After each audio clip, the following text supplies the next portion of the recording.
Hello, beautiful alchemist. Welcome to Reiki Radio. I am your host, Yolanda, and can you believe we are almost done with the first month of the new year? January really flew by. And speaking of which, thank you to everyone who sent me birthday wishes. I really appreciate it. I am very interested, as so many of us are, about the energies that are much different in the new year. 2026 already feels very different. However, we also have the Lunar New Year coming up next month on February 17th. And as I'm sure you've heard, we're moving out of the year of the snake, which was a lot of transformation and release, and into the year of the fire horse. Now, if you've been listening to Reiki Radio for some time, you know that every year we have been very fortunate to have two incredible women come and give us the forecasts based on the Lunar New Year and what this energy will bring, what we will learn through, what we will grow through. But they have a little bit of a different perspective than what I've heard so many people talking about in terms of the fire horse. So, Laura Morris and Anjie Cho, they are the founders of the Mindful Design Feng Shui School and co hosts of the Holistic Spaces podcast, which you can hear on any podcast platform. Together, they have over 4 decades of experience designing harmonious spaces for their clients and students in their successful design businesses.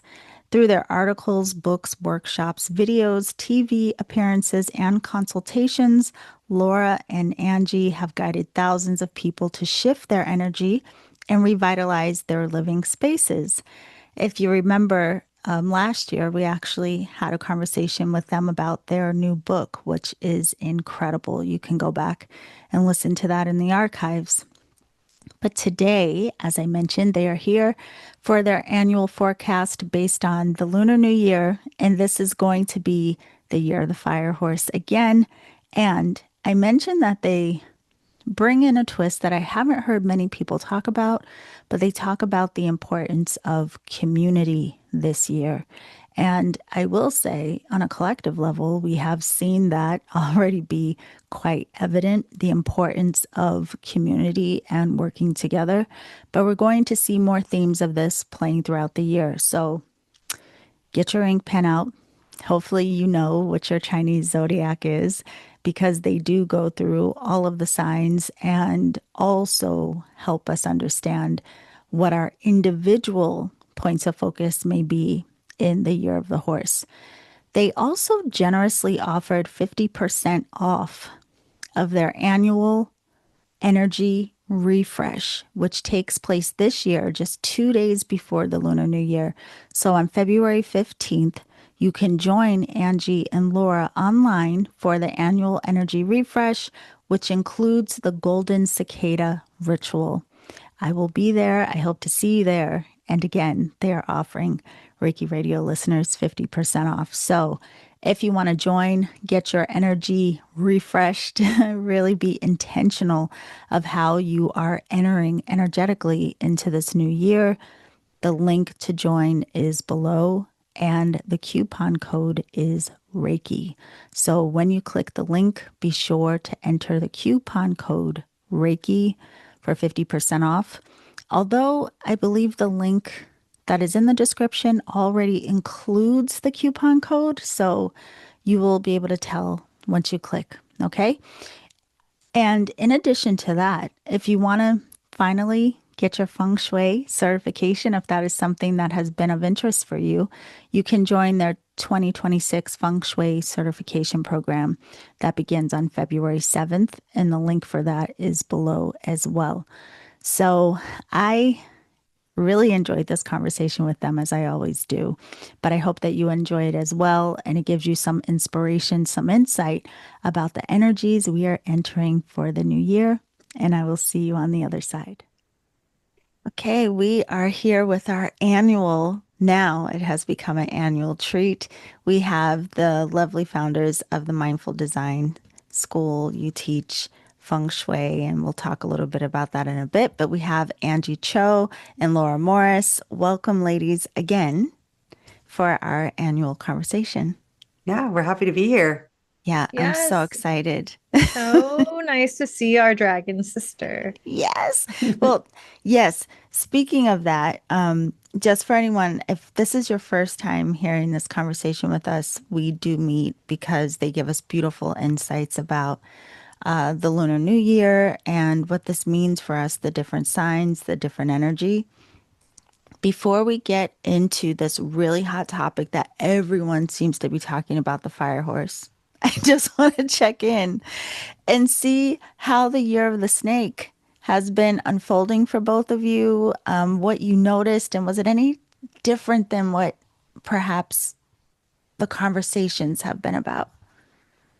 So we like to go back and see what were the themes that we were talking about, because we always like to have some themes based on the not just the symbolism, but the energy, obviously, of that Yeah. whatever animal and the element of that year. And so last year, the some of the themes were transformation, healing, and then strength and protection. And so I know for me personally, it was a year where I had to focus on my physical health Yeah.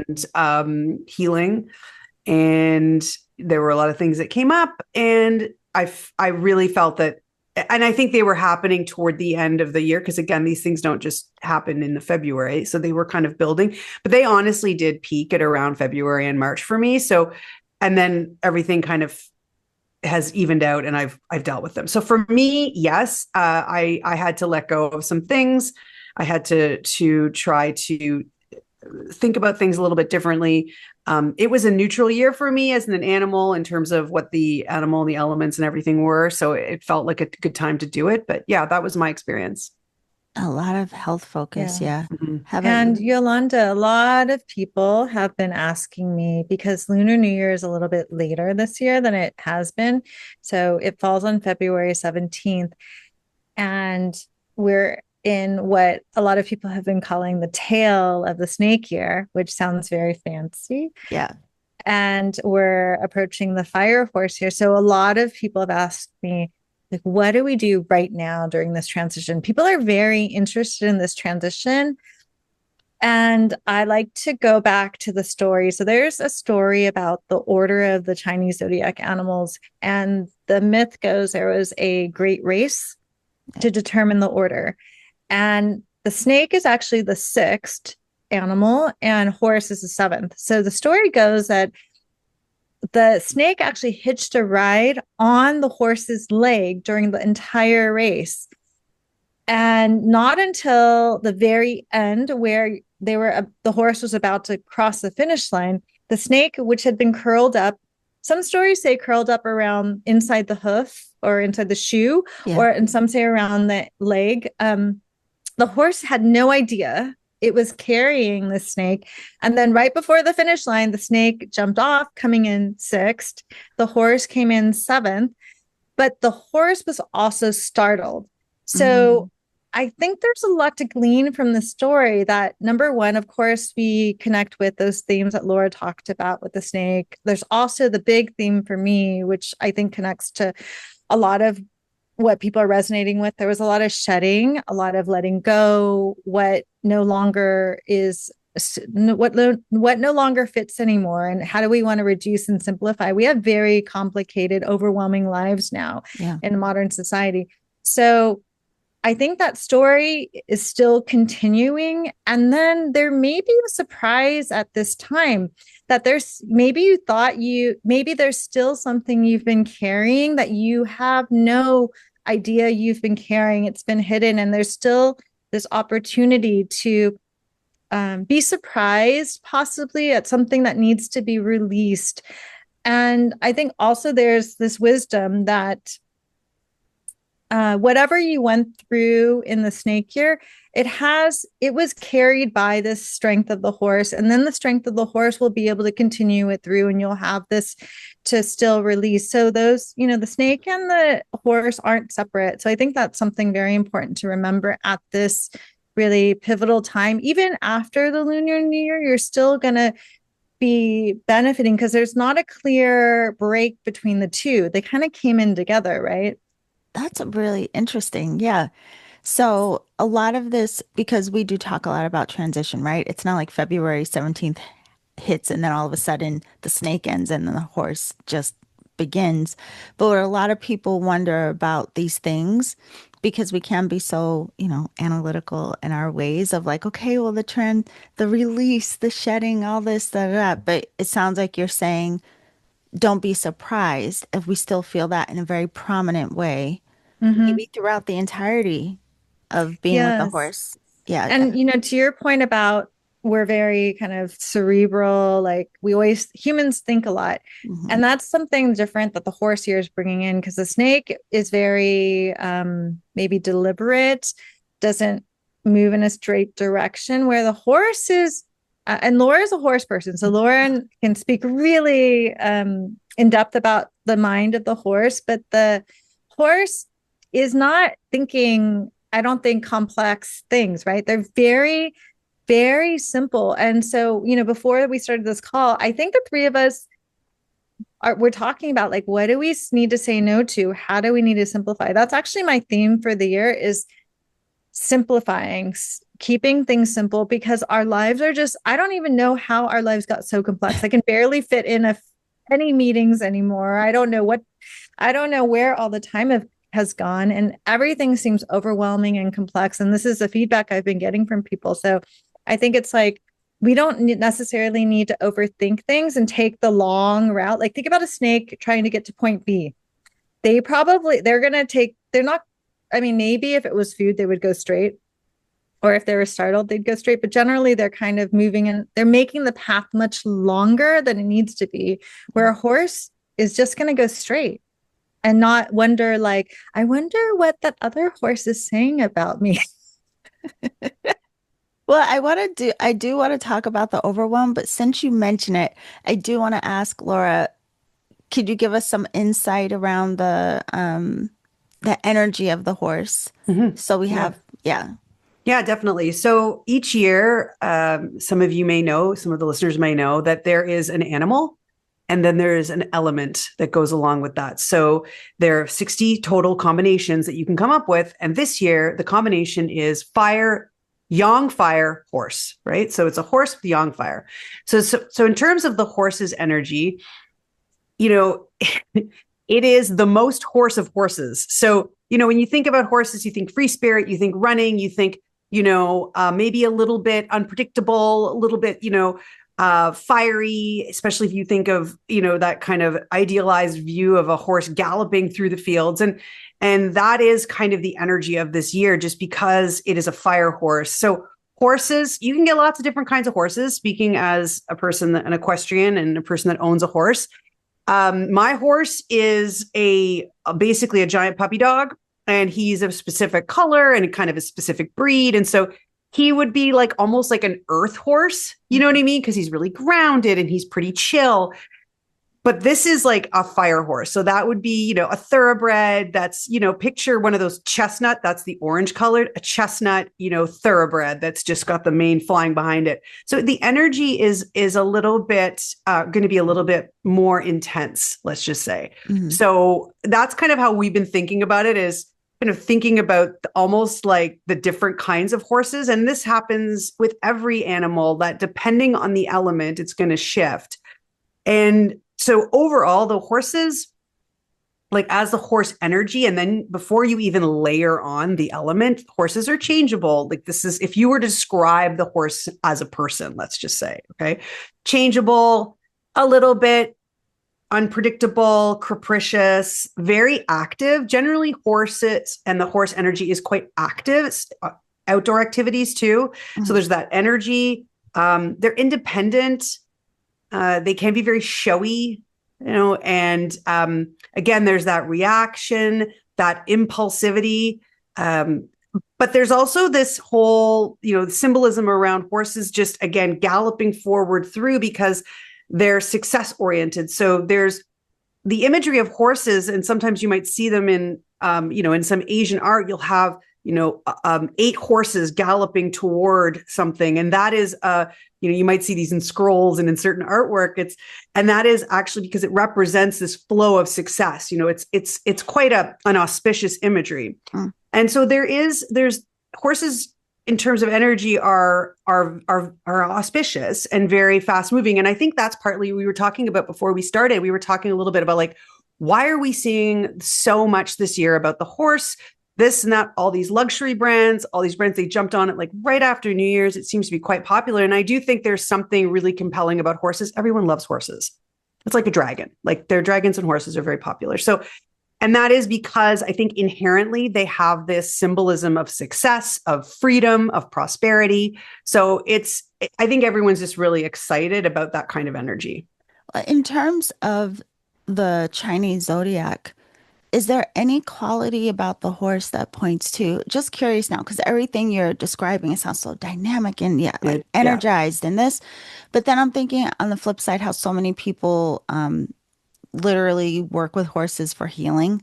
People that are really sad, they're you got to just go be with the horse, and they make you feel so calm and heard or seen. Yeah. So is there any aspect of that quality that also comes in through the zodiac of? So I would say you're right. Horses, we often say the horses are a mirror. So if you show up to a horse and you're that horse will be right back at you, right? They're very reactive. They are very emotionally intelligent, incredibly. So there is that element that Anjie and I sort of had a way of thinking about it this year. Yes, horses overall. And also we have to think about, yes, we can think about horses in nature and everything, but there is also the Chinese, system and the way that they sort of define this energy. So it is a very kind of moving forward energy. But we sort of were saying, you don't have to get on the horse and race. You can. And you can feel more powerful. You can feel, more empowered. It can take you places because it's like horsepower. Yeah. But you can also choose to groom the horse, walk your horse to the paddock, spend some time with your horse quietly. There are other ways to interact with this energy of this year. And again, horses are very emotionally intelligent. So what you put into them is what you're going to get out. So I do think there is that aspect of you can take it as much or as little as you want. You can play with the horse's energy a bit that way. So I know that you all, you always do every year, and we get very excited about this. I mean, the listeners, we all get very excited about, you all go through the entire zodiac of how this energy will kind of be in relationship to each of the signs. But I'm also curious with what you both have described so far, just in a generalized collective way, what might that look like for us in our life? Is there going to be more of looking in the mirror at ourselves? Are we going to be more success driven or focused? And please, after Anjie just saying how tired we all are, I'm like, what?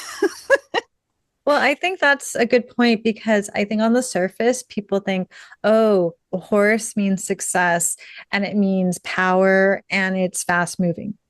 Yes, that's true. But you have to think a little bit further, and each person is going to receive this information differently. So for instance, for those of us, like the three of us that are maybe more exhausted and overwhelmed, and that's the themes I'm hearing from a lot of people, not just us, right? Yeah. What does a horse actually do? A horse can also give you legs in a lot of ways. So you talked about healing. I remember I have a blind friend, and he would ride horses. He was blind and had mobility issues, and the horse riding was there to literally act as his legs to help him work with his mobility issues, because they can really feel it. So I think we can look at it as, yes, you can run the race, or can you utilize the strength and power available this year to wisely to carry you, to give you legs, and that allows you more ability to be simple, to have more simplicity in your life. And then, because Laura was saying it's like a thoroughbred, yes, you can keep going like you've been going and run just run in circles, like, because that's what everyone else is doing and following that inertia. Or you can stop and decide what you want to do when you have the reins. So there's these other ways to look at the most obvious, which is, what does success mean to you? It means that maybe you can do it. You have to harness the power in the way that suits what your energy needs right now. But I think one of the biggest themes is this idea of the herd. Like, what I didn't know and Laura told me is that you would never have a horse on its own. You would never keep one horse, that it would become neurotic. And so I think there's this huge focus also for all of us to, in a practical way, reconnect with community. Know that when the further we isolate ourselves, which is so easy to do nowadays, you don't have to like go out and get groceries. You don't have to, you can just, you can have all your meetings on Zoom. But that doesn't suit us as human beings or animals or living things, that we really can, our hearts and our minds suffer when we isolate ourselves. So what can we learn from the horse? Like, that community is so important. Like, you can imagine like wild horses running in a herd, but Laura was saying that they're herd animals.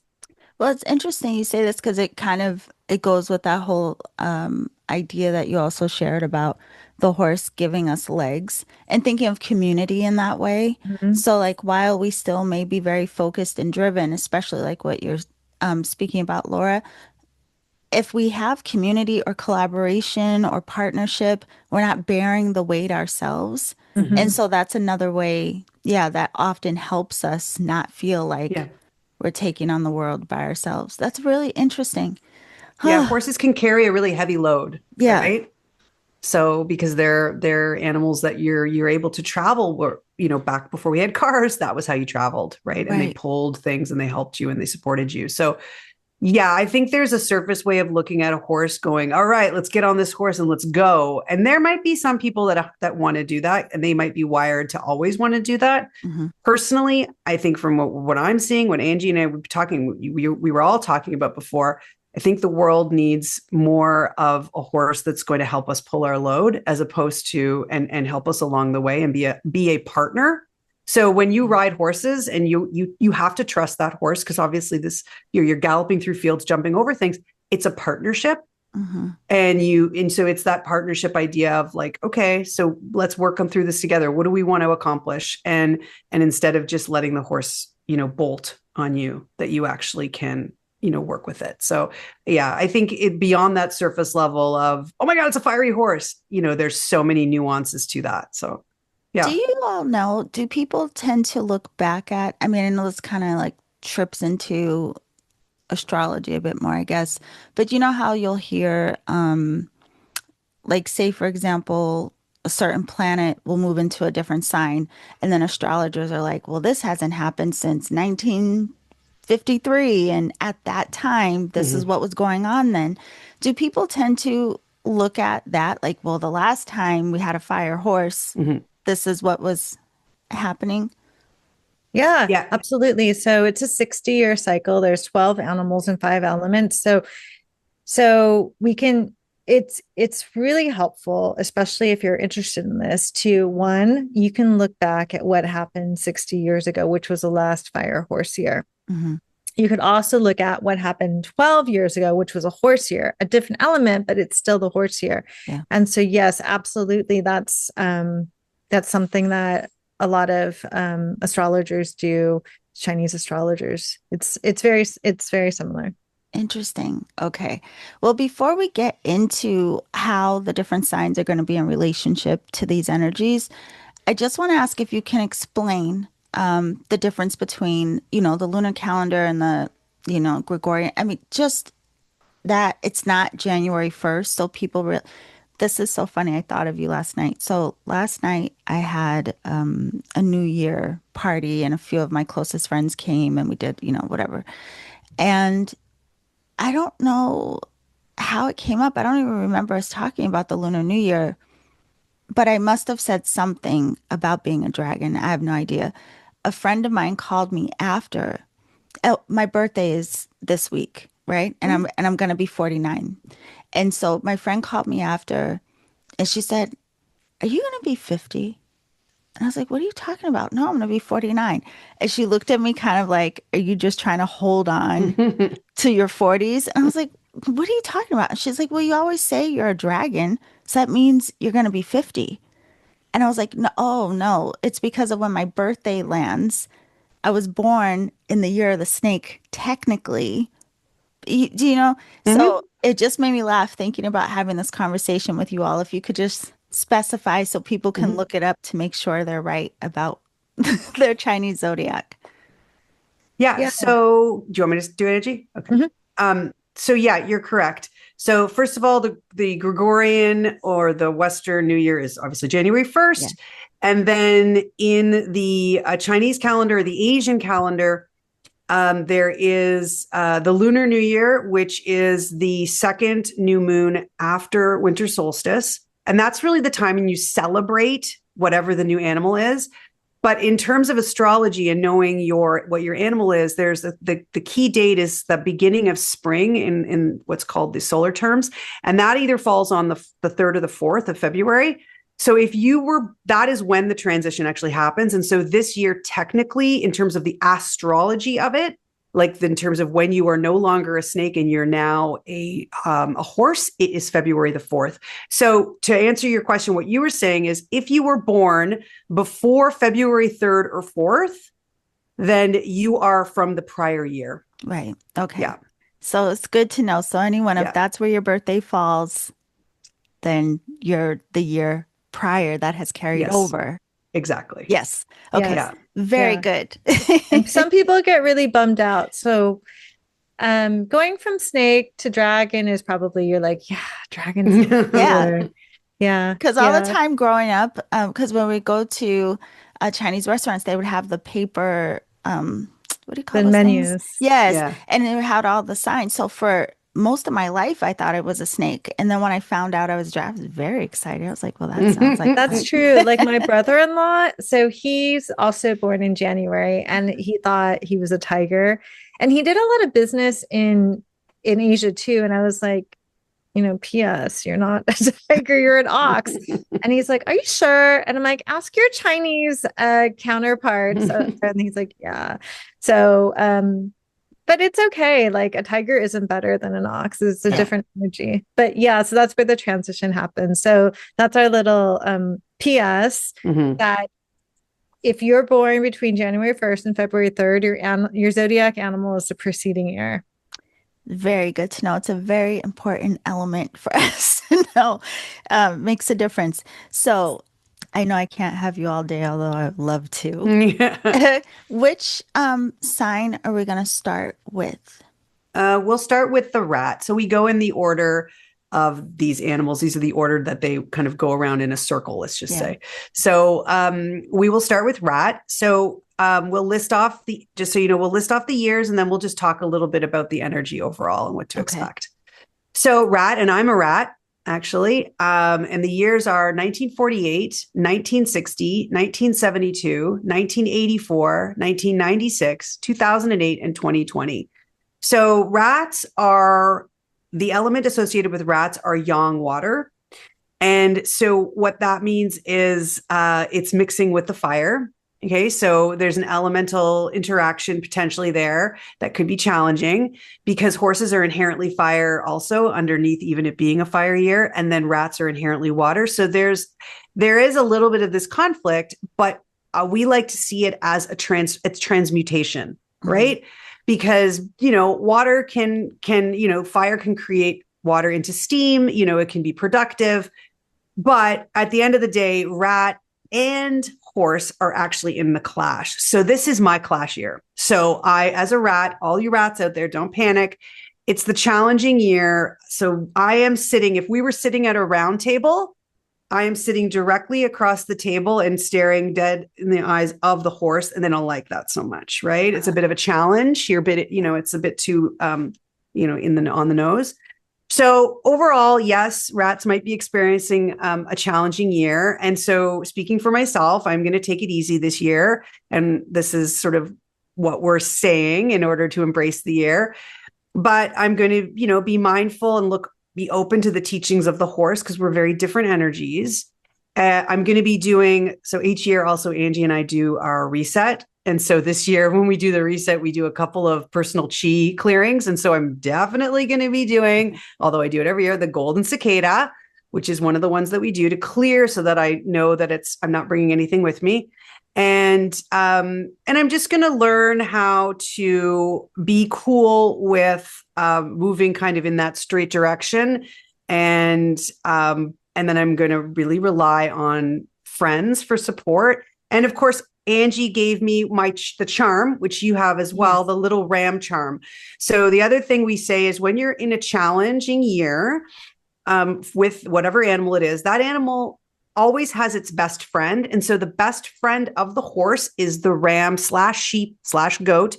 So I have my little ram charm that I keep attached to my wallet. So I carry it around with me all the time. The wallet. Okay. Mm-hmm. I mean, you can, I've been putting it on my wherever. purse. Here it is. Yeah, that's fine. Somewhere where it's going to always be with you. Yeah, so I usually keep it on my keychain. On your key? Oh, yeah. I've put it on the purse because I'm like, that's close to my money. I have a question for you because with everything y'all have said so far and just even that description with the rat, it's making me think of with each year, is there kind of this dance of, is it better if we are just a spectator? Not to say, I mean, obviously we have to be active in our lives, but depending on how we interact with the energy, is it kind of recommended that there are some years where you're more of the observer, more learning versus being the one that may be taking the lead on things? Yeah, definitely. I would say if we say your year is neutral, sometimes you're going to be more of the observer and you're more neutral. And then there's definitely some animals that you're going to have more luck on your side. And then there's years that you're going to have a lot of challenges. And the rat, that's the it's the hardest year. And also because like Laura mentioned, like on the zodiac wheel, the rat is in a confrontational relationship with the energy of the year. So kind of the inherent qualities of the rat are in direct conflict or an opposition to the qualities of the horse as well. So there's an investigation there. But I love that. I love the idea of, because, we hear challenge or complicated and we're like, oh no. But when you put that twist on, but there's an opportunity to learn, to be investigative, to observe and study this energy because it's not foreign. inherent. It's not exactly. It's not. Yeah. You're basically going to be out of your comfort zone. Yeah. Right. In a way. And that's not always a bad thing because that's times when you can actually have some pretty big shifts. Right. When we talk about we have other form called the 9-star key. And then there's a particular year that is really about that. And sometimes if you plant seeds in those years, they can really reap benefits later. It might be a little bit tough, but if you really focus, they can be really, really productive. So I think it's you can look at challenges in many different ways, and that's how I choose to look at it. Another just quick aside, just if people are worried at all, know that this is only one of the 4 pillars that you have in this astrology system in Batsi or it's called Batsi or 4 pillars. You have 3 others. And so, you might be a rat, but then you might also have many other parts of your chart that show that it's going to be an excellent year. So just be careful. Don't get upset. We like to talk about these animals because they have this, it's almost like a guide of how you're going to navigate the year energetically. And so we never want to see it as a bad thing. We always want to see it as a teaching. So, we recommend that if you're curious, go, talk to someone who specializes in that. We're Feng Shui practitioners. We obviously work with these animals, but not in that sort of complex, detailed, deep dive, of going into the entire zodiac. So since you say that, I want to ask you now because I don't want to forget, but at the end of telling us all of the signs, could you let me know, does that have an influence on, say, the feng shui work that you do, or even the way that things are arranged in the home or the office or the environment? are those kinds of things also influenced by the animals? Like, do you use We their? can talk at the end a little bit about how we use the animals in our Okay. system, very top line. Yes. And see, it's not exactly like, it doesn't fit like a puzzle. Let's Okay. just put it that way. Yeah. Okay. Yeah. Thank you. All right. So after the rat, what do we have going on? So next we have the ox. The ox is 1949, 1961, 1973, 1985, 1997, 2009, and 2021. So ox also has a challenging relationship this year. It's not as confrontational as the rat relationship, but it is a challenging relationship. So the ox has a qualities similar to the horse that it takes on a lot of load, but it doesn't move as fast, right? So an ox is much more less fast, right? Mm-hmm. So the ox is more about taking one step at a time. So I think the teaching this year for the ox is to know you're going to have a difficult year. It's going to be a challenging year. And, you know, as we were talking about before, another way that you can look at it is with this is, I think, more with the rat, but with the most challenge, there's more opportunity for reward, right? Just like we know this in business, for instance, right? So we'll take a lot of challenges in our business life, and that's welcome because we know that's part of it. It's harder to do so in our personal life, and we want to take less challenges there. And so the ox is one that is an animal that has the qualities of more safety, of taking on loads. So the teaching for the ox this year is to do what you do best and go slow and steady. You don't have to go fast. You're not a horse. You don't have to go fast like the horse. And it may feel like you have to speed up to keep up, but you can slow down. You can look to your community for support. You know, one thing that Laura told me, so we have the amulets, the good luck charm for every year. And this year is the ram, which is also known as the goat or the sheep. And Laura told me, you remember we talked about you would never have a horse. It would never keep a horse on its own. So Laura told me that sometimes you might even just put a goat in there in the pen with the horse. So it has a friend. So if you're born in the year of the horse, and actually for any zodiac animal. So I often get questions like, oh, well, what if I'm this animal or this animal? So as a general, everyone can benefit from carrying around the image of a ram or hanging out with someone who's born in the year of the ram. So, but for the ox and the rat, for instance, it's especially important to carry around a ram to support you. And then also, like, the ram is also the sheep, right? So there's this idea of community. You don't have to look to those qualities. You don't have to be a leader. And the ox isn't about necessarily being the leader. The ox is an animal of support. In addition, I think the ox should be careful to not take on more than they need, because that's the tendency. So, slow and steady, take care of yourself. You don't have to speed up like everyone else, and look to your friends for support. It's so interesting, Angie, with what you just said. It reminds me of mindfulness, which, you guys is business name too. But the mindfulness of when we are surrounded by certain energies, sometimes there's this tendency to want to match or fit in, like even unconsciously, like we try to acclimate to whatever, I don't know, environment, again, just to be a part of, or we may think that we have to. But it sounds like with what you're saying, more so recognize how your uniqueness works with whatever may be the primary force, so to speak.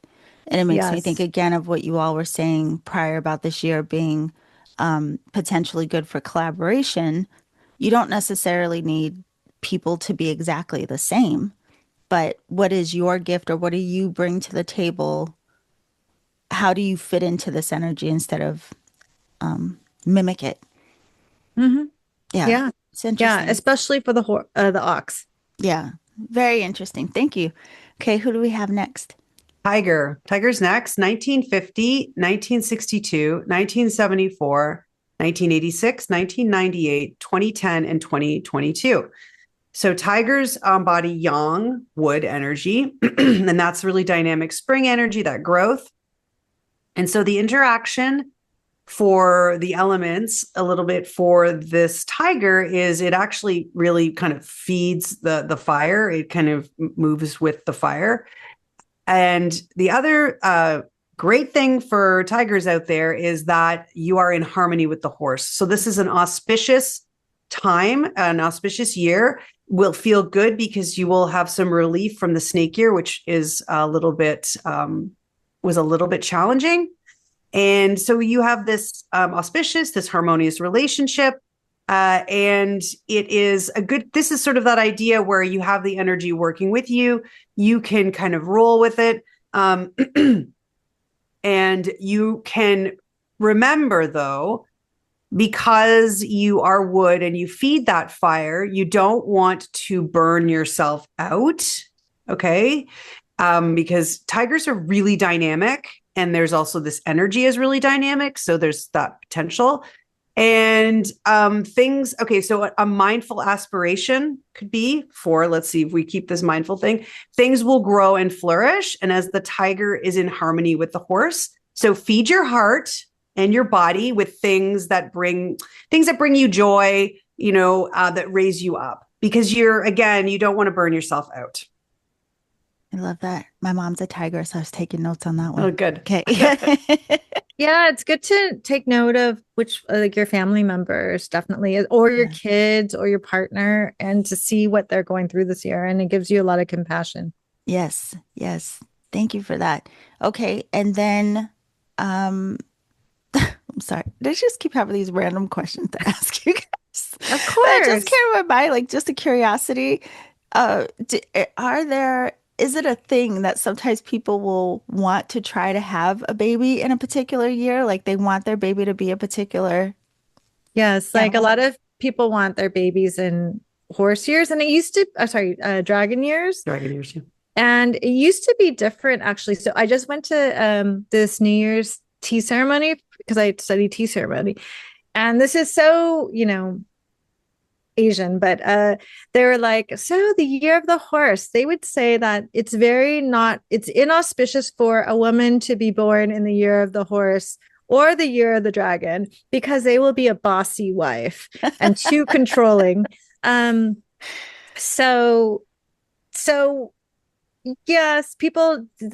So of course, I think in modern times, yes, people do try to, if they can help it, maybe they'll plan the year of the dragon, especially that's supposed to be the most auspicious. So, and I think horse would probably be good too, except that they may not want to have a female in the year of the horse. But at that all said, it's a little bit different now in modern times. Yeah. That those kinds of ideas are changing, right? Yes.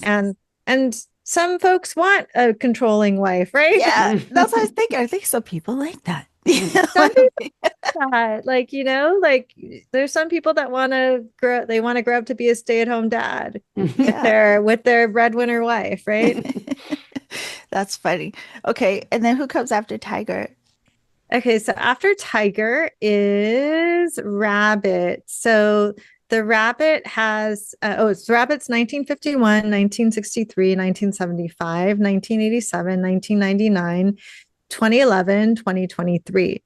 So rabbits, their elemental quality is yin wood. So we could say that's like a blooming flower or a little tendril of like a sprout. And so the connection with the fire year is that it may be easy to burn out this year. Now, the relationship of the rabbit with the horse is neutral because, like horses are connected to nature. So are rabbits. They're both very sensitive animals and they are connected. Horses and rabbits are listening, they're seeing, they're smelling, they're feeling what's happening underneath them. So the message is that the rabbit, who's very tender, very sensitive, you're going to hang out well. It's kind of like a neutral energy. Like you were saying, Yolanda, like, you can be an observer. So observe, connect to your senses. That's what rabbits, that's their superpower. Like they're super sensitive. So keep your eyes open, keep your ears open, and know that your superpower is very in tune with the horse here. And then similar to the ox, take as many pauses as you need. The rabbit is fast, but it's very small compared to a horse. So, don't burn yourself out.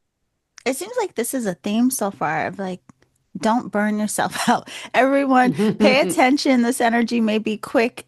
And with that, is that kind of a just because we sense the inspiration or there's an impulsiveness that may be It's the encountered, fire year. It's still yang be fire. mindful. Yeah, It's yeah. like a yang fire is like a bonfire Okay. or a wild. It's a uncontrollable fire. It's like a big fire. It's not like a little yin fire is like a little candle flame or a little twinkle light. This is like the sun. This is like lava. It's very strong. Wow. Okay. Ooh, 10. I'm not going to do it. All right. So who do we have next? Next is Dragon.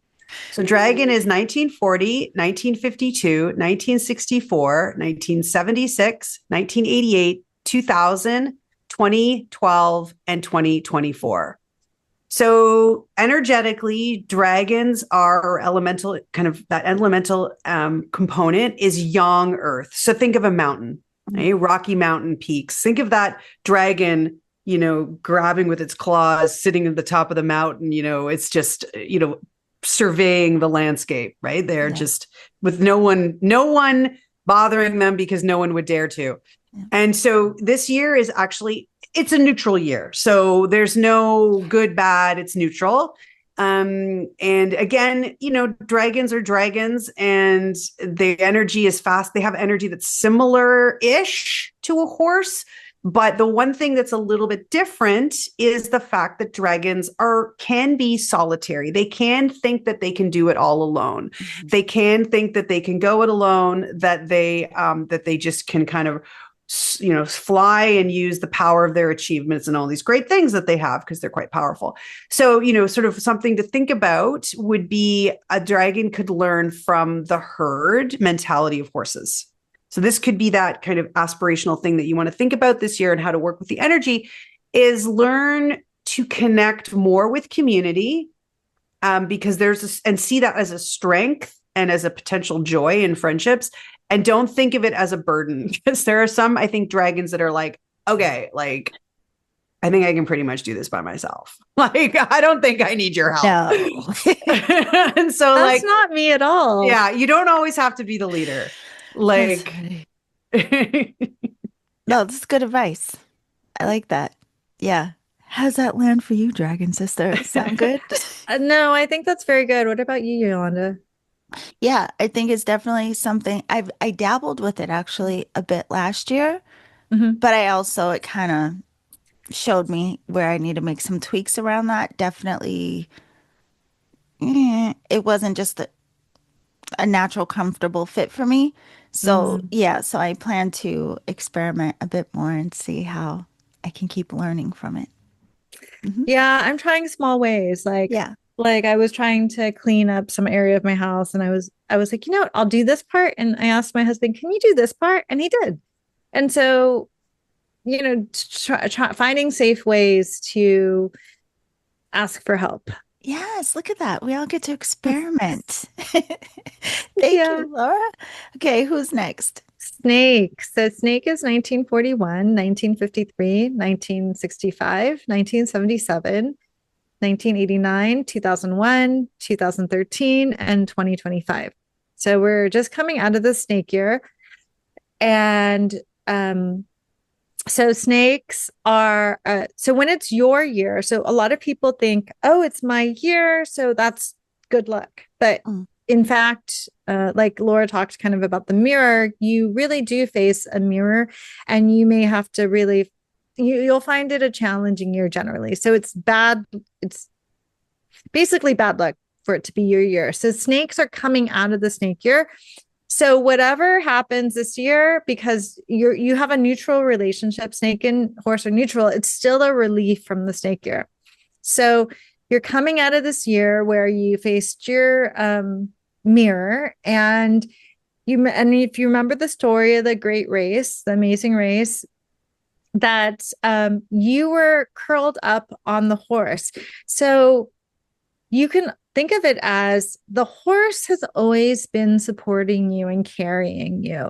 And the horse's courage and strength is still going to be able to pull you through this year and can provide inspiration and movement, especially in this fire year. And you have an opportunity to carry the energy and the teachings that you received in the snake year through this year and see how it can have legs, how you can actually use the strength of the horse, how you can harness the strength of the horse, how you can direct it. And because before you were riding along with the horse and you weren't really holding the reins, but now that you're aware of this, you can receive support, you can hold the reins, and then honor really the qualities of the snake, which is about rebirth, shedding your skin, constant regeneration. So what can you regenerate? What can you revisit? And how can you use best the strength that's offered to you from the horse this year? Wow. I just one last thing. I promise I'm not going to keep doing this, but just curious, do you all have an episode? Because you also have a podcast, which we'll give everyone information about. But do you happen to have an episode where you all go through the myth or the story of the Great Race? We haven't done that. I don't think it's part of our. So we have, when you do the reset, we included in that package is an entire package all about the astrological animals. Like, it has all the details, so you can kind of geek out about it. And in there, we do have the complete story. Okay. Yeah. And that's just part of it. So if you join the reset, and you which we are going to meet together on the 15th of February, I think it is. That we do it every year, Yolanda. You come and we invite you. It's a whole thing. And it's I'll add fun. you to the list. And then and so if you sign up for that, you get a whole bunch of stuff, and that's one of the things. So it'll include the story, and it tells you all of your like good days, your auspicious days and everything. So if you are interested in diving a little bit deeper, I would definitely say join our reset. Also, just like a little plug, like as a rat, again, if you are somebody that's a little bit, thinking that you want to work with this challenging energy in a productive way, joining the reset, you get to do a personal clearing and then the welcoming the wealth gods. So it's like this way to really kick off the year. And I don't know, we have a lot of, every year we have return people, obviously, and we get quite a big crowd, and it's all online. It's fun. It's a really fun way to celebrate the Lunar New Year and learn a little bit more about it. So, yeah. No, I'm really glad you all definitely want to join this. The link, of course, will be in the description, but I'm glad I remembered that because, I mean, it is a lot of information, but I just think the story again just will give us such an illumination of, it's a cute story. And just in case if it wasn't clear, the reset is like a mini course that we have online with the live Zoom gathering at the end, and we'll gift one to Yolanda, but you can purchase one. Maybe we'll make a special coupon code for you too. I'll make that for your listeners. Yeah, we can do that. Yeah, we can call it. Could be Reiki. Yeah, a 50% off coupon code. Yeah. Okay. Thank you. Ooh. I was going to tell you. I forgot. All right.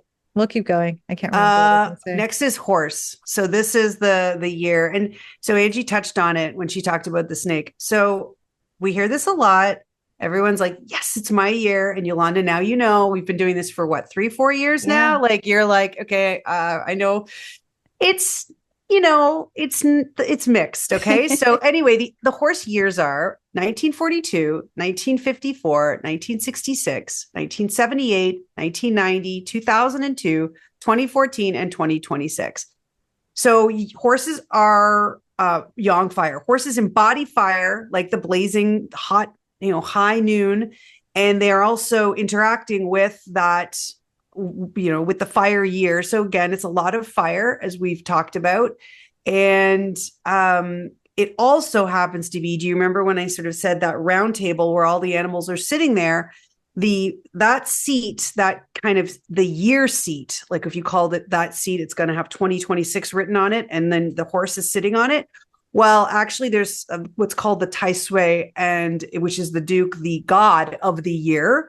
The god of the year, that's technically his seat. So he really doesn't like that the horse also wants to sit in the seat. And so it can be a challenging year because he's the god of the year. So, you don't want to insult the god of the year. So you don't want to insult the god of the year. So you have to honor the god of the year, and you have to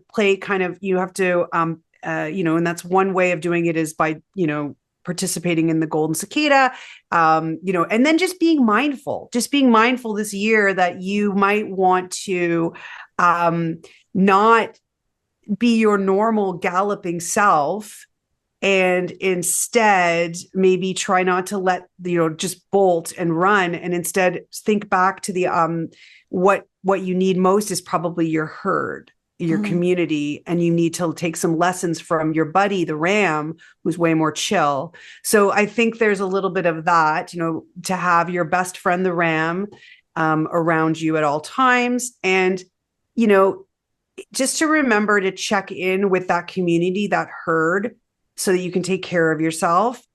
You have this, powerful courage. And remember when I said, you can, horses are really able to like have that mirror there, a mirror to emotions and everything. So, look at that mirror, what is coming up for you, right? And be okay with it. But this is again, kind of like, so rat and ox and horse, you all would maybe want to have that little charm and definitely be with the ram, and think about doing some work around about letting go and just trying to, chill out and connect with your community. That would be sort of the what to do category. I love that. It reminds me of like being more deliberate about how we use our fire, especially if you're a fiery person. And I mean, specifically, even now you're talking with the horse, but I saw something recently, a show, and this woman, she was very fiery, and she wanted to be a part of like high society, and people were trying to tell her, just calm down, use your inside voice, And she was like, absolutely not. This is who I am. Like she took such offense to it. And they were like, we're not saying don't be you. But when you come to certain events, you just have to have a certain type of decorum. And she was so resistant to it. That's what you're reminding me of. Yeah. And like just being more, again, deliberate, I guess, about how that fire is used or where and when. Yeah, because fire can actually be in the feng shui system, talking about the elements, there's virtues for each of the elements. And when fire is in balance, because fire's not a bad thing. Right. But that person, it was too fiery. They were out of balance. And that's when you get that, like, no, and not able to control your emotions. But when fire is in balance, it's the virtue is appropriate display of emotions, right place, right time, to be sympathetic, to be funny, to be, you are really good with your emotions. Yeah. You're highly emotionally intelligent, and you can display them, appropriately. So I think that's the lesson from the horse when fire is in balance and all these things. It's just don't be the bolting horse, this year. Wonderful. Okay. Who do we have next, Anjie? Next is the ram.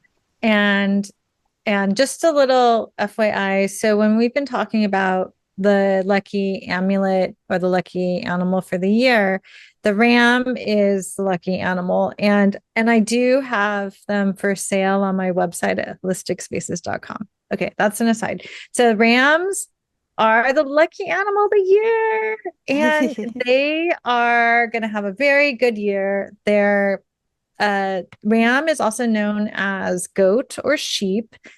And we remember the story that I shared that Laura told me, that you at the very least need to put a little goat into the pen with the horse if you're going to keep a horse, because they're friends. So ram is 1943, 1955, 1967, 1979, 1991, 2003, and 2015. So again, this is your lucky year because you have the best relationship with the horse. So the ram has, or those who are born in the year of the ram, have opportunities to receive many blessings and benefits from this harmony with the horse. One thing I've noticed is that especially Westerners are really disappointed when they find out that they're born in the year of the ram slash goat slash sheep, because they kind of have this self-hate thing going on, like, I don't want to be a sheep. So I think this may be an opportunity for those born in the year of the ram to acknowledge that the teachings and the benefits of the horse, which is a really strong, beautiful, looked up to animal, is not doesn't have to be a leader, again, part of the herd, and to not always have to be the leader. And that's a teaching for a lot of the animals. For instance, like the dragon, who's often very independent and often the leader. How can we instead look at the teachings and the insight that going with the flow of the world, being in community, how you can swim with the stream, how you can care and receive benefit and offer care and support to your community. That is a lot of the teaching this year. And the ram already embodies this. The ram is really good at connecting with others, sharing with generosity. So this is a year that you have a lot of ability to connect, a lot of ability to grow, a lot of power, and you can maybe see some gifts arise and see how you really shine without having to do it in this like leader, like it's all for me way, right? Yeah. And then also it's really important, since you have a lot of good luck on your side, is to share it. Do what you do best, share that, and be generous with all the good chi that you have, because people will really need it. I think the world really needs it this year. We really do. I love that. I don't know what, and I know we do this every year. Maybe I'm in awe of what you all say every year. I don't know. And I'm just like, wow, all of these teachings or lessons sound incredible for all of us. You know, it sounds like we can all kind of learn from no matter which sign you are. Yeah. Yeah. Yeah, we have something to learn from each animal. In fact, one feng shui adjustment is to have all the animals on one string together, Ah, to really recognize, one, that these represent all the different archetypes or personalities or characters in the world, but also we have some part of that within us too, and that we can all live in harmony together rather than try to do it on our own, because there's many facets to the diamond, the beauty of the diamond, right? yeah. And that's what brings it. The diamond is beautiful when it's cut appropriately with all the different facets. Incredible. So interesting. Okay. What do you have for us, Laura? Monkey. Monkey is next, and that is 1944, 1956, 1968, 1980, 1992, 2004, and 2016. So monkeys are yang metal. So they're very metallic. They have that metal in them. And when you kind of mix it with the fire of the horse in the year, it melts metal, right? In terms of the interaction, but you can always see that as a positive in terms of, because it's actually a neutral relationship this year. So the monkey is kind of an observer, as you put it, Yolanda, this year, and I think can benefit from this melting to either burn away impurities or be able to use some alchemy, change, shift.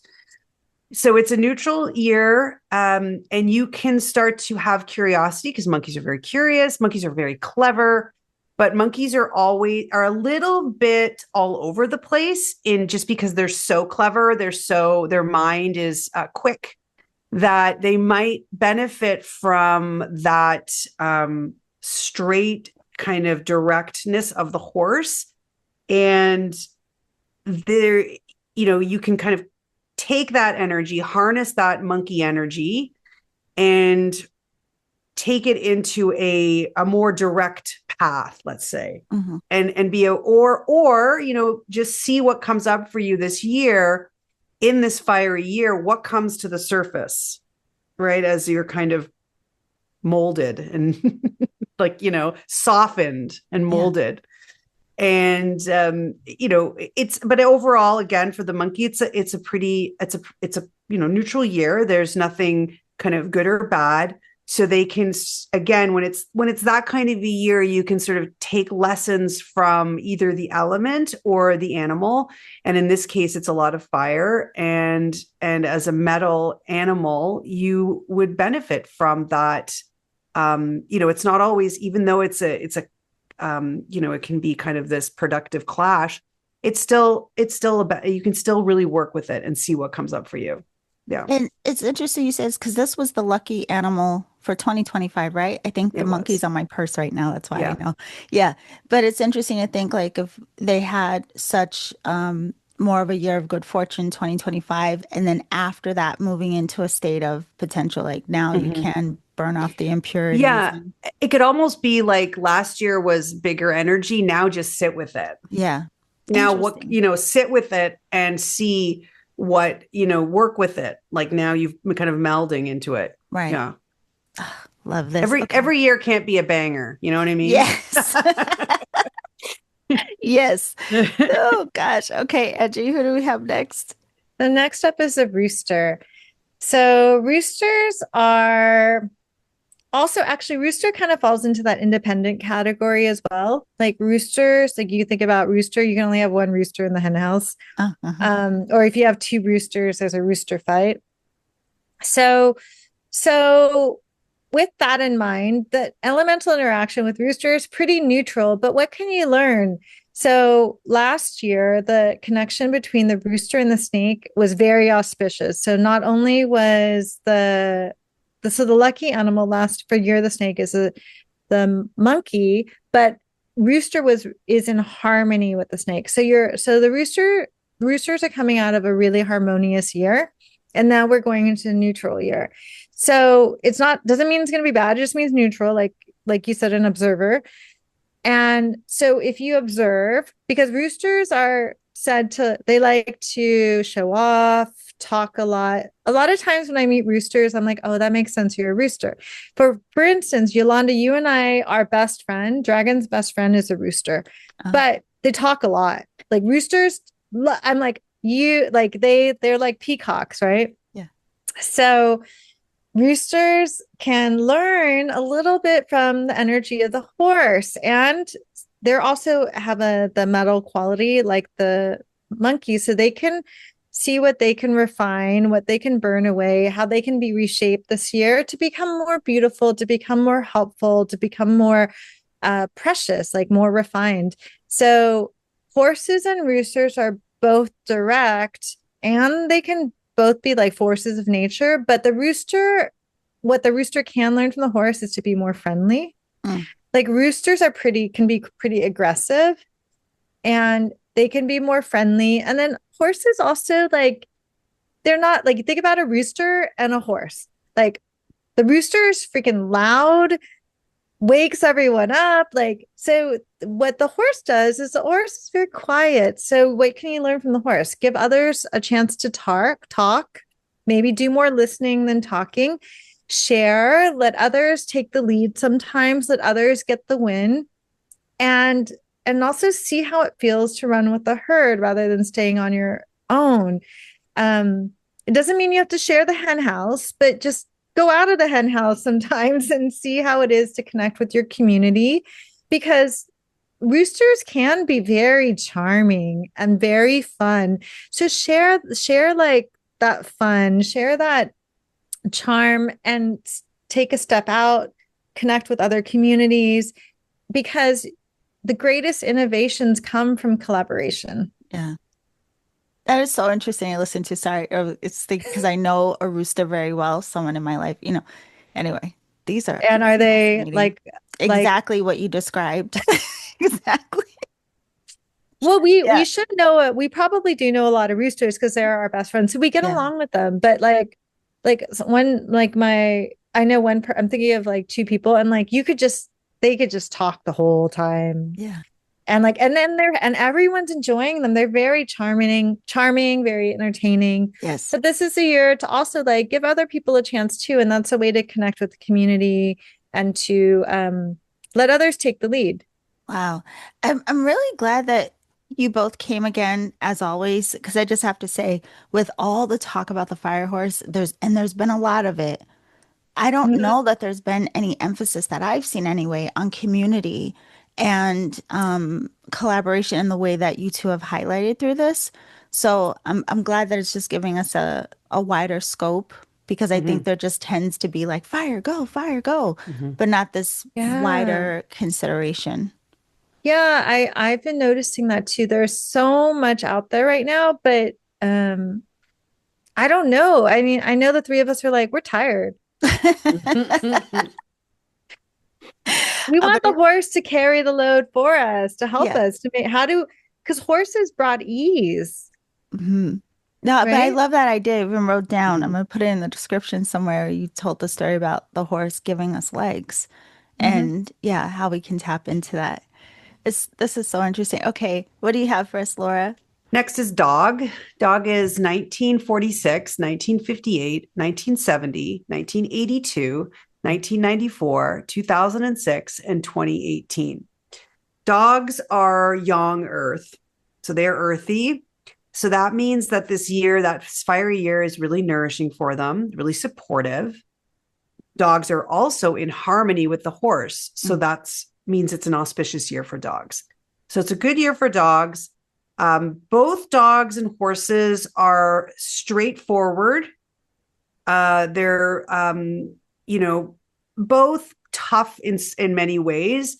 And dog feels very comfortable with the horse. And I always like to think of it again because I have a horse and I spend a lot of time with horses and dogs. Dogs and horses, when you're on a farm or when you're working with horses, they're always part. It's like, human, horse, dog. It's like this kind of this trio of a partnership, right? You work together in so many different ways on farms, and horses are so used to having dogs around, and dogs, they almost consider themselves partners in a lot of the stuff that they do. So it is a good year for being of service, using kindness, your good cheer, taking that into the world, using that fire horse energy to support others, and adding some passion to it. Adding a little like a little verve to it, because dogs aren't really like that. Like, they're pretty chill. Yeah. Um, and I think overall, dogs' loyalty is what they're known for. And in many ways, I think horses are like that, just in a different way, because horses are a little bit more um, independent. But I think that loyalty that dog has, when you kind of combine that with this herd grouping and this direct movement, it can be really powerful. So again, I think this is an example of, this is your year, dogs, or one of your years. This is a good year for you.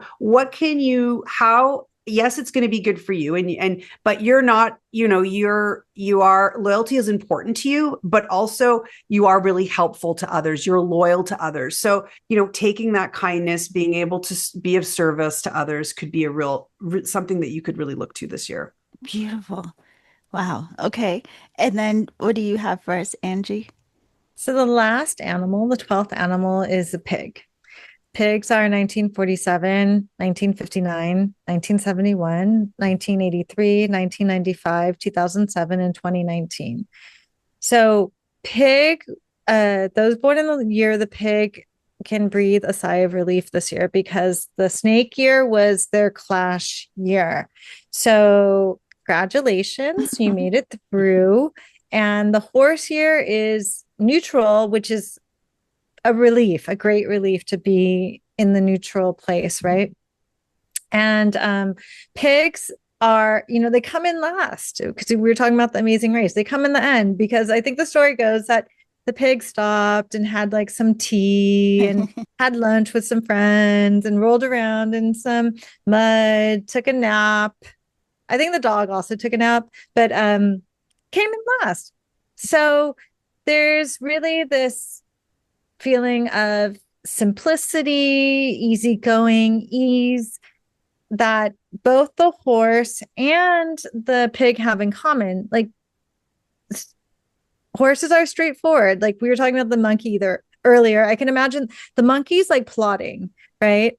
Monkey's like plotting. How do I get that apple or that banana? And how do I take it away from that other monkey, right? Pigs are just like easy. They're very smart, but they're easygoing. And so, and they want the simple life. So what may happen is that the fire energy may give the pig a sense of urgency, but maybe that's good because sometimes the pig has like came in last. There isn't a sense of urgency. So see, maybe there are parts of your life that you put on hold in your class year last year and the snake year, and see what you need to do to take care of yourself. And pigs in general are known for a bit too much self-indulgence. So you could learn from the horse and have a bit more diligence, reflect on things, but still, maintain your fun because pigs are known to be very diplomatic, very fun,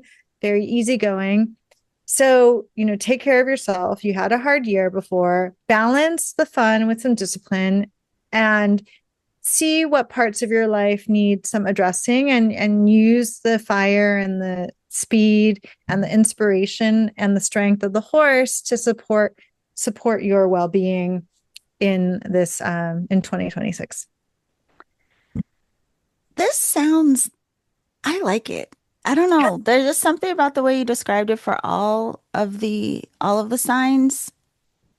I like it. I don't know. I don't That's know. good. I don't That's feel good. worried about anything you Good. all said. It just feels like, interesting. Well, we're Yeah. not rats or ox, but Yeah. Laura's like, I'm just gonna lay low as a Yeah, I rat. think I'll be okay. It's again, and it's this again, there's, as I mentioned, many other elements to our astrology.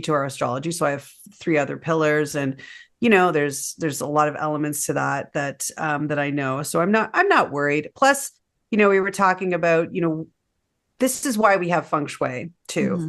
So, Anjie and I, when we were training years and years and years ago, we learned how to do the full 4 pillars. Like we were trained in how to do it. It is its own thing, right? And some people choose to continue on that path, and that's basically what they specialize in. Yeah. And I think they kind of go hand in hand. So it's nice to sort of have a little bit of knowing what is that in store for me. There's different ways of figuring out what is going on with you in order to use feng shui as a I don't want to say a cure, but as a way to correct things and help you and support you. And so that's one of the things, oh, look, my astrology is a certain way. And, that's kind of the prescription. And then like so the diagnosis and like the prescription is the feng shui. And that happens in many things. We have many different modalities and ways to look at what's going on with you and your home and your energy and like how now can feng shui support you. So Anjie and I took more of the path of the specializing in feng shui, but these animals we do use them. And because of their energies, like Angie's example of the 12, right? That is an adjustment that we use and Anjie actually makes these lovely string of the 12 animals, the 3D animals that you actually use that in your home. If you find that there's been a lot of people coming through, maybe it's a business with a lot of different energies and bringing all 12 animals together is a way to bring all of the energy into harmony. So that's like one example. So as feng shui practitioners, Anjie and I in particular don't do these full 4 pillars, but these animals are important for their energetics, for their harmonies, for work. You also mentioned it, Yolanda, like being aware, like being mindful of like what's happening and how do you work with it. So, and it's fun. It's also super fun and it gets people engaged. And, I always remember that there's this proverb, it's unattributed, but it's a proverb saying that, your year animal is the animal that lives in your heart. So it's this, it's kind of that one that's kind of closest to you in some ways. So we always find this is a fun way to go through it and think a little bit about what is going on energetically. No, it is such a cool thing. I love it. And you just reminded me of and you mentioned it in the episode, but you all do this Golden Cicada annually Mhm. as well. And I can't remember because I know you do have a class that starts the beginning of February, February 7th. And then you also mentioned the mini class that is coming up as well, the reset Yes. class. Is the Golden Cicada part of the reset class or was that? Yes. Yes, Yeah. that's what That's I part of thought. the, that's one on the 15th. And that's the mini course. We do it every year. And then our certification. So if you would like, if you're really interested in feng shui, liked what we had to say, and we're like, hey, and you want to train to become a feng shui consultant, that's our big kind of 6 month signature program. And that Yeah. actually begins on the 7th of February. Okay. Yeah. So it is the feng shui certification that starts February 7th and the Mhm. reset class is February 15th. And it's like a 2 hour workshop. And then you get a whole bunch of really cool free meditations and the journal and all that stuff as well. Yeah, I Okay. just added you, Yolanda, while Laura was Thank talking. I you. added you to the course, and it has some things that you can do before the Lunar New Year, or you could do it whenever you have a chance. And there's also a PDF of all the lucky days and challenging days for each zodiac animal, and Yeah. it's a printout for every month for the year. And then you also get invited to our live Zoom gathering where that's the 2 hours where we go over each animal in a little bit more depth. We go over like lucky colors, and we also do that two virtual blessings together, guided visualizations where we do the golden cicada, which is really important for those born in the year of the rat, the horse, and the ox. I do not forget. But that was a very cool ritual too. I just remember. So I am going to put the links below for the reset class. Please don't forget, especially if you're someone who does like to clear. And even if you don't know how, I mean, that's nice too. Sometimes Mhm. just being guided through a process. And also for the certification class.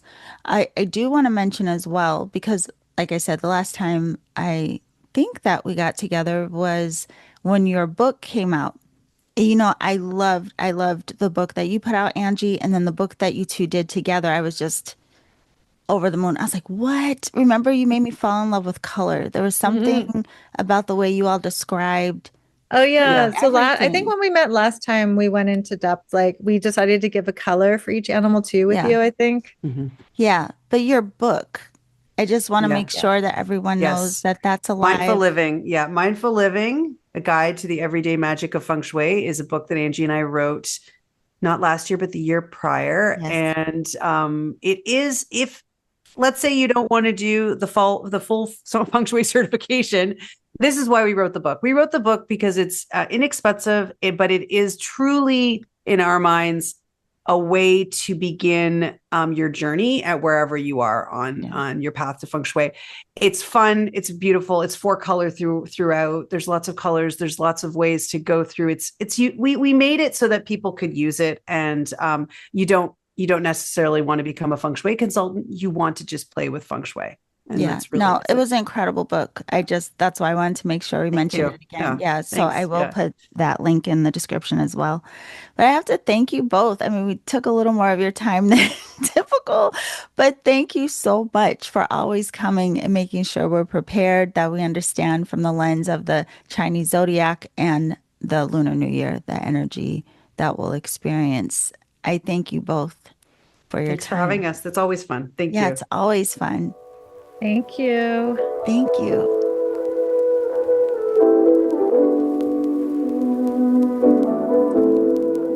Okay, beautiful alchemist. I just want to thank Laura and Angie again for coming and sharing with us the forecast for the new year. Again, if you want to join the annual energy refresh that takes place on February 15th, use the link below so that you get the 50% off as a Reiki Radio listener. If you want to join their 2026 Feng Shui certification program, the link for that is below as well, and that begins February 7th. I also have the links to follow them on Instagram. If you want to learn more about Angie and Laura, you can follow their work there as well. And I just want to say thank you to everyone who has recently joined things that I have hosted this year. So we started off with the free numerology class that I always offer at the start of the new year.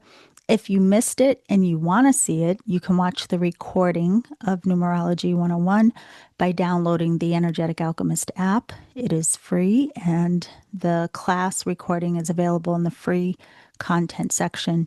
You can also access it by signing up for my newsletter, and the link for that is on my website down in the show description. When you sign up for the newsletter, you get access to Creating with the Moon and Stars and 22 Days of Transformation, what are two different courses to support you in your own energetic alchemy. But again, that will also give you access to Numerology 101. Last Sunday, yesterday, we just had the Mystery of the Angels Numbers class, which I love so much. So if you were registered for that, you will receive the recording via email. And what else is going on? Oh, the Alchemy Circle, of course. That is my main focus for this year, every year, really, but that's my main focus for this year. So if there is anything that you want to join me for, if there is something you want to add to your learning around energy work and energetic alchemy, just go to my website, theenergeticalchemist.com, and register for whatever sounds interesting to you. I look forward to working with you all. Actually, Adrian and I have been doing life chapters that started in January. So if you want to join us for that, you can register for that through the website as well. I guess that's all for this week. I hope that you all have a beautiful, beautiful start to the new year. And remember to always journey in love.